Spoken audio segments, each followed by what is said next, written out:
বাংলার চারিদিকে ছড়িয়ে ছিটিয়ে আছে অসংখ্য নদী। এই প্রত্যেকটা নদীর রয়েছে ইতিহাস, সাংস্কৃতিক ঐতিহ্য এবং এই নদী ঘিরেই রয়েছে জীবনের গল্প। প্রিয় দর্শক, আমার জন্মভূমি অনুষ্ঠান থেকে আমি জামিউর রহমান লেমন আপনাদেরকে স্বাগত জানাচ্ছি। আমরা দাঁড়িয়ে আছি চিত্রা নদীর পাড়ে, চিত্রা রিসোর্টে।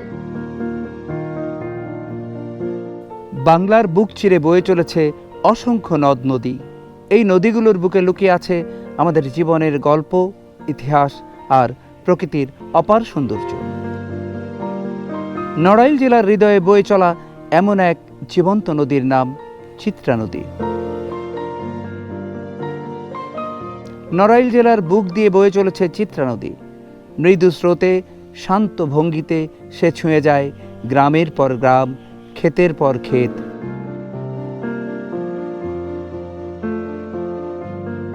স্থানীয়দের কাছে এই নদী কেবল পানি নয়, এটি তাদের জীবনের এক অবিচ্ছেদ্য অংশ।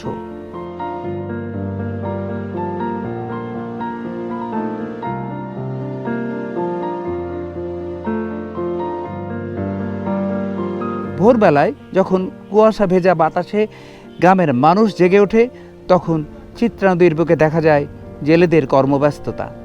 মাছ ধরা, জাল ফেলা, নৌকা চালানো, সব কিছুই এখানে জীবিকার সাথে জড়িত। এই নদী ছাড়া তাদের যেন চলেই না। তারা ভাবে চিত্রা নদী তাদের মা। মাছ পায়, পানি পায়, তারা জীবন পায়। চিত্রা নদীর পানি আশেপাশের জমিগুলোকে করে তুলেছে উর্বর।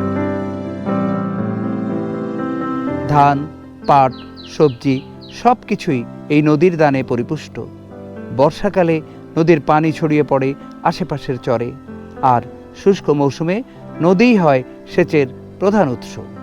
চিত্রা নদী ঘিরে নড়াইলের মানুষের সংস্কৃতি গড়ে উঠেছে।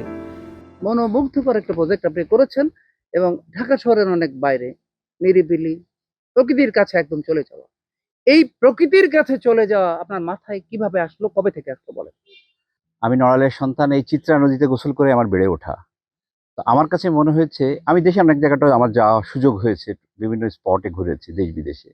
তা আমার কাছে মনে হয়েছে যে ওই যে ঘরের থেকে এক পা বেরিয়ে ঘাসের শিশির বিন্দু, আমরা সেটা মিস করে যাচ্ছি। ঠিক সেই অনুভূতিটা আমাকে খুব নাড়া দিয়েছে। এই চিত্রা নদীর যে সৌন্দর্য, আমার কাছে মনে হচ্ছে এটা যদি প্রপারলি আমি ফুটিয়ে তুলতে পারি, দেশ বিদেশের পর্যটকরা এখানে আসবে। কারণ আমার বিশ্বাস, চিত্রা নদী আমাদের নড়াইলের মানুষের কাছে আমাদের হৃৎপিণ্ডের একটা এক্সট্রা ধমনীর মতো। এটা আমাদেরকে বাঁচিয়ে রেখেছে। এইটার পাড়ে এত কাছ থেকে মানুষ যাতে এটা সৌন্দর্যের উপলব্ধি করতে পারে, সেটার জন্যই আমার এই উদ্যোগটা নেওয়া।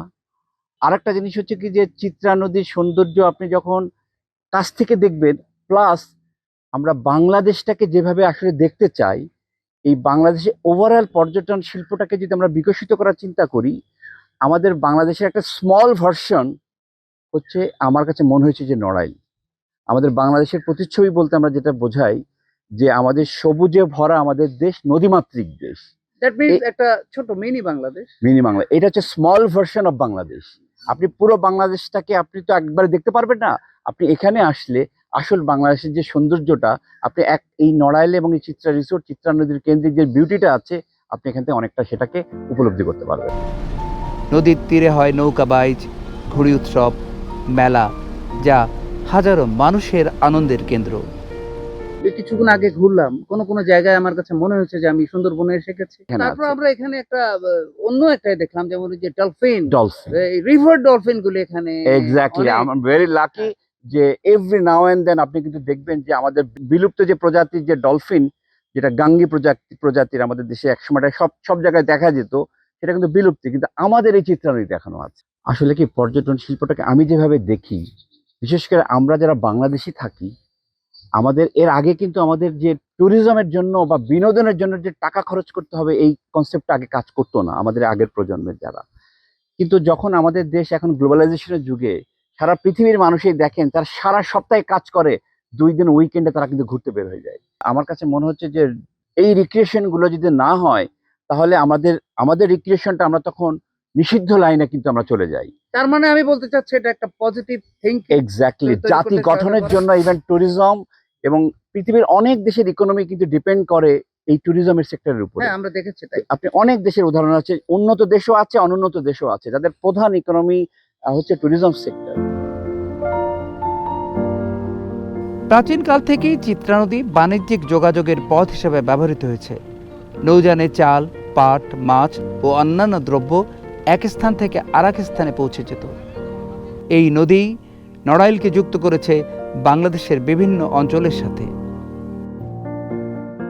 পরিবেশবিদরা মনে করেন আমাদের উচিত নদীটাকে বাঁচিয়ে রাখা। চিত্রা হারালে নড়াইলের সংস্কৃতি ও জীবিকা দুটোই হারাবে। এলাকার মানুষরা চায় চিত্রাকে পরিষ্কার দেখতে।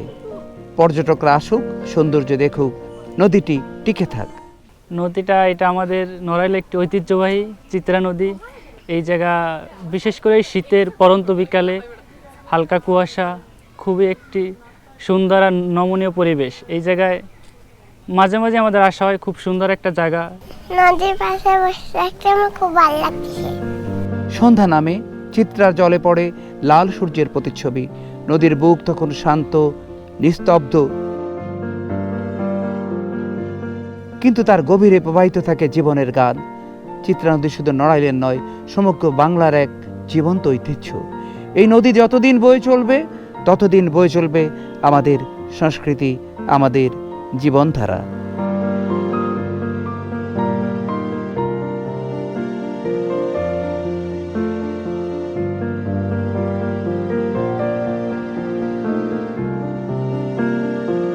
সবুজ সোনার দেশ আমার মায়েরই মতো।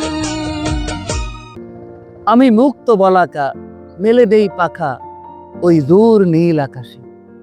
গানের এই লাইনগুলি মনে করতে করতে আমরা দেখতে পেলাম নড়াইলের একটি স্থানে অসংখ্য বক, সাদা ধবধবে বক, বর্তমানে অনেক বিরল এটি।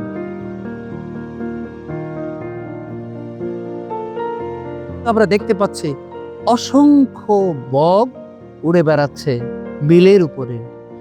এই বক এবং তাদের বিচরণ আপনার মনকে উদ্বেলিত করে দেয়, মন ভরে যায় মহা আনন্দে। এ যেন আমার জন্মভূমির একটি অসাধারণ দৃশ্য।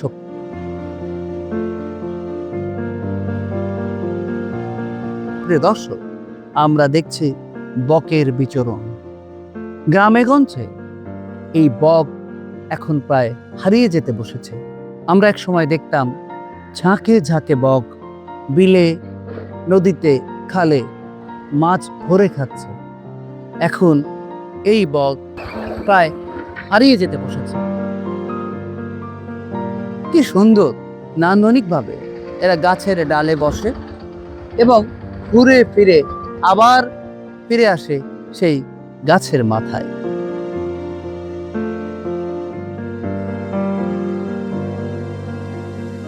আমাদের নতুন প্রজন্মের অনেকেই হয়তো এই ধরনের বকের বিচরণ দেখেনি।